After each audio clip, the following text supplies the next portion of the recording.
የአፍሪካ ቁጥር 1 ከበርቴ ናቸው። ከጥቁሮች ተርታ በሀብት መጠናቸው የሚተካከላቸው የለም። ከናይጄሪያ የበቀሉት የኢንዱስትሪ አብዮተኛ ሲሚንቶ፣ ስኳር፣ አበባና ጨው፣ ማዳበሪያ የመሳሰሉትን በገፍ ያመርታሉ። ከሁሉም በላይ የነዳጅ ማጣሪያ ኢንዱስትሪያቸው ትርፋማ እንዳደረጋቸው ደግሞ ይናገራሉ። የሲሚንቶ ንጉስ ሲሉም ይጠሯቸዋል። በስማቸው የተሰየመው ፋብሪካ በግዙፍነቱ በሰብ ሳሃራን የሚተካከለው የለም። ኢትዮጵያን ጨምሮ በ10 ሀገራት ማምረቻዎቹን የከፈተው ዳንጎቴ ሲሚንቶ በዓመት 50 ሚሊዮን ቶን ሲሚንቶ የማምረት አቅምም አለው። የአፍሪካ ሰማይ ጠቀስ ህንጻዎች የዳንጎቴ ውለታም አለባቸው። ከበርቴው አሁን ላይ 24 ቢሊዮን ዶላር አላቸው።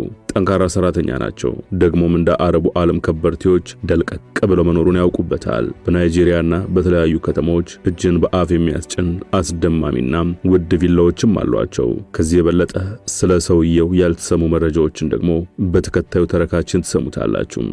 Aliko Dangote is not just Africa's richest man.